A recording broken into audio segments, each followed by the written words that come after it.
You were so close. Close to the goal. Close to finishing what you started. And then, without a clear reason, you stopped. Not because you failed. Not because someone stopped you. You stopped yourself. And the worst part? This wasn't the first time. Something in you, something quiet and patient, keeps pulling the floor out from under your own feet. This video is about why. Not in the way you've been told before. Not willpower. Not discipline.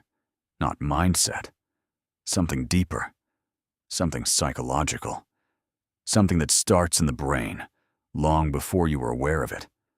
Let's talk about what it actually feels like. You start something new, a business, a creative project, a relationship, a goal. At first, there's energy, a kind of aliveness you haven't felt in a while.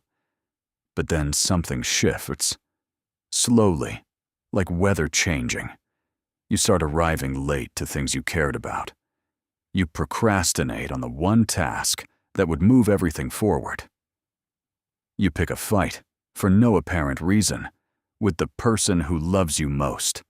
You ghost the opportunity that knocked on your door. And afterward, you feel it. The strange guilt, the confusion, the quiet voice asking, "Why did I do that?" Psychologists have a name for this pattern: self-sabotage. But that word doesn't do it justice, because sabotage implies something dramatic. What actually happens is quieter, more subtle, almost invisible. In clinical psychology, self-sabotage is understood as a set of behaviors that create obstacles between the person and their own goals. Dr. Ellen Hendrickson, a clinical psychologist at Boston University, describes it as a way the brain creates protection. Protection from what? From the risk of actually succeeding. Think about that for a moment. The fear isn't just of failing. The fear is of succeeding, and then losing it. Or succeeding, and discovering you still feel empty. Or succeeding, and finding out you've become someone you don't recognize. So the brain makes a calculation. A ruthless, unconscious calculation. If I never fully try, I never fully fail. And that calculation runs silently, in the background, like a program you forgot was open. There is also a deeply researched psychological concept behind this: cognitive dissonance. Psychologist Leon Festinger discovered in 1957 that the brain cannot comfortably hold two conflicting beliefs at once. If you believe, at your core, that you don't deserve good things, but good things are starting to arrive, your brain experiences this as a threat. Not excitement. Threat. And it resolves this tension the only way it knows how. It destroys the good thing. So the internal belief becomes consistent again. Stability. Even if it's painful stability. Even if it keeps you small. Before we go further, I need to say something. You are not weak for doing this. You are not broken.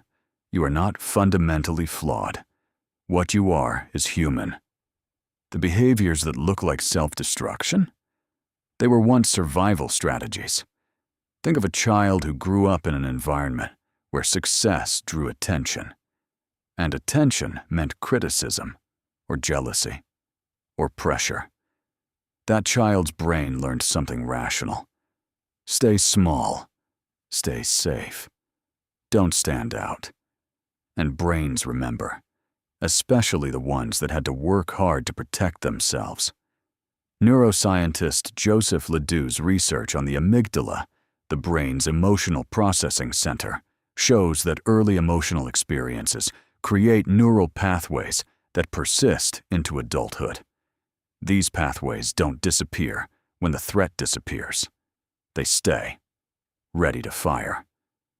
So when you sabotage yourself at 30, 40, or 50 years old, it's not a character flaw. It's an outdated map. A map drawn by a younger version of you. one who needed it to navigate a world that no longer exists. The question isn't, why am I like this? The question is, what does this part of me still believe it's protecting me from? Let's go inside the brain. When you're about to do something that matters, your brain doesn't respond neutrally. It scans for threat. This is the job of the amygdala. It processes fear, emotional memory, and threat assessment. Here's what's important.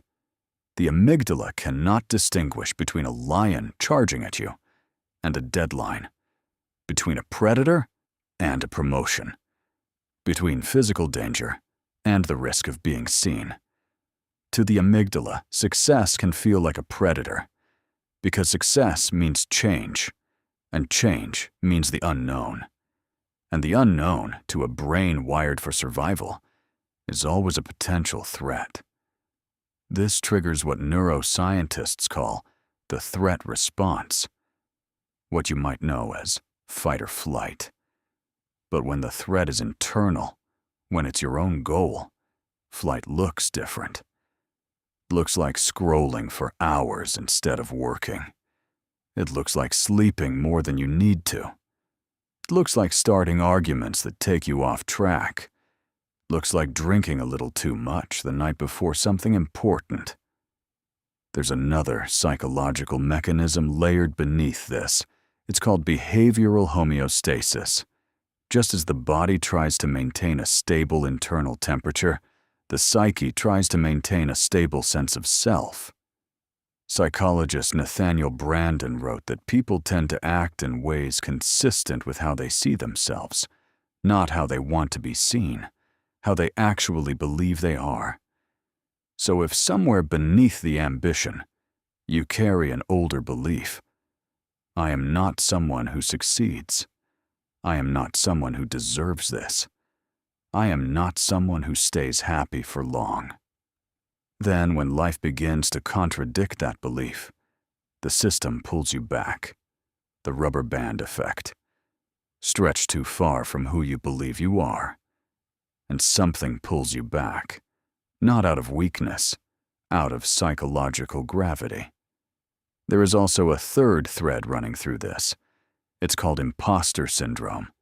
Research by Dr. Pauline Clance and Dr. Suzanne Imes found that success does not automatically update the brain's belief about whether you deserve that success. The external reality changes. The internal story often doesn't. So you succeed, and you wait. Wait for someone to find out you're a fraud. Wait for the world to correct its mistake, and in that waiting, sometimes you start helping it happen. You start arriving late. You start being less careful. You start confirming the story, so you can at least control the ending. So what do? Not in a fast way, not in a violent override kind of way, but carefully, the way you'd approach something that was once afraid.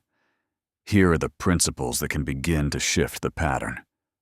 First, name the part. Psychology recognizes something called parts theory. The idea is that the self isn't one unified thing. It's a system of different parts. Some ambitious, some terrified, some protective.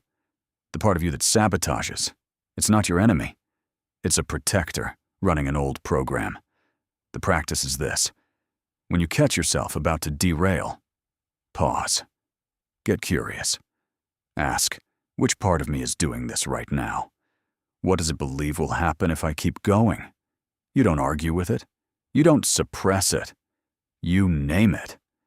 Naming activates the prefrontal cortex, the rational brain.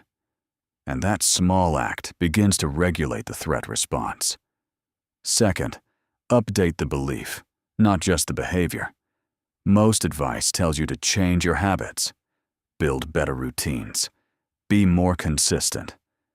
But if the underlying belief stays unchanged, the rubber band always wins.